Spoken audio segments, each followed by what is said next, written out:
So let's talk about this. Let's bring in editor-in-chief of the Daily Wire and Breitbart's former editor-at-large, Ben Shapiro, and host of CNN's Reliable Sources, Brian Stelter. Welcome to both of you. Good morning.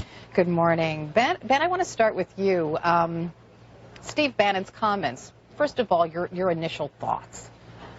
Well, I mean, I think that Steve's, first of all, I think you actually quote Steve completely. So when you say that he says the media should shut up, what he actually said is the media should shut up and listen more to the American people so that they can get better at their job, was essentially trying to say. Look, I'm not, as everyone knows, I'm not a big Steve Bannon defender. I'm not a big Steve Bannon fan. He's one of the worst people I personally know, but that has nothing to do with what he's saying here. I think that what he's actually saying here is not entirely incorrect. There is a vast gap between the media's perception of itself and the public perception of the media. The reason Trump keeps picking fights with the media is because it's a fight he can win. The American people don't actually trust the media at this point, mainly because the media seem like they're representing their own interests. We're like a separate class, as opposed to people who are defending the interests of the American people. And the more we get into slap fights with the administration, the more we get into slap fights with politicians on behalf of the press, on behalf of the media, instead of on behalf of the American people, the more the American people are going to be likely to just ignore it. The more they're just going to say, okay, it's another slap fight, right? I understand where you're coming from, and I understand there's a lack of trust in media, but people are certainly watching us, Brian, because if you add up the numbers of CBS, NBC, ABC, and CNN, there are millions of viewers, right? Yeah, this is just the data for the nightly newscast. I tried to pick 6:30 p.m. because it's the best way to show who's tuning in every night. This is NBC, ABC, CBS,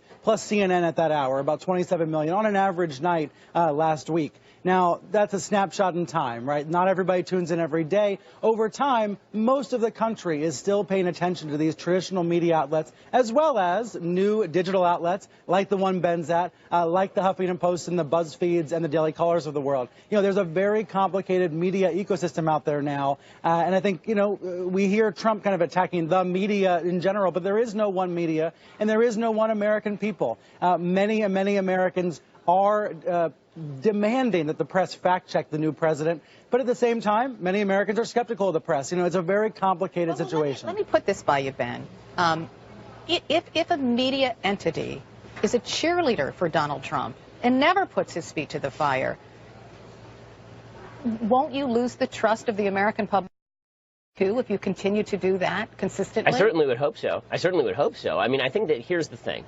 Every White House treats opposing media as the opposition. The Trump White House, I think, rightly looks at a lot of the mainstream media and says, you guys were the opposition during the campaign. You're still the opposition now. You don't particularly like me. And so you're going to be much more critical of me than friendly outlets like Fox News, for example. But the job of the media should be to understand that we're always the opposition. If we're the fourth estate and it's our job to check the government and it's our job to check the White House, it shouldn't matter whether you like or dislike the person in the White House particularly. You should be treating the White House as your opposition. The fact that the media did not treat President Obama as much as the opposition as they are President Trump is giving Trump the opening to slap you guys around. And I think that he's largely correct in slapping the media around by saying that there is a bias that exists for Trump that didn't exist for Obama. The best way to respond to that for the media is not to defend ourselves by saying, well, that's an attack on the press, that's an attack on the media. It's to say, okay, look, say what you're going to say. It's either true or it's false. And then treat it as a true false statement as opposed to a fight between the media and Donald Trump, because he's going to win that fight every time, at least in the minds of the public.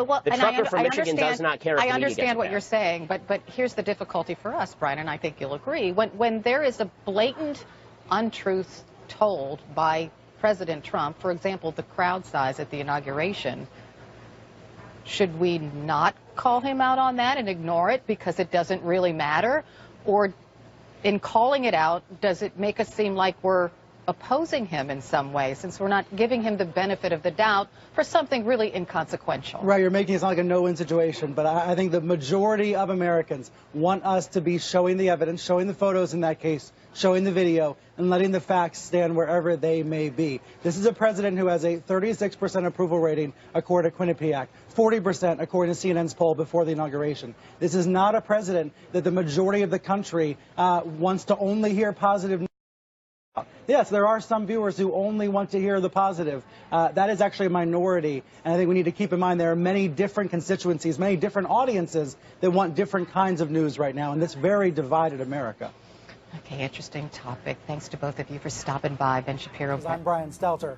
President Trump and his tweets about Robert Mueller, the potential for Mueller's firing, it is a story that is dominating news coverage.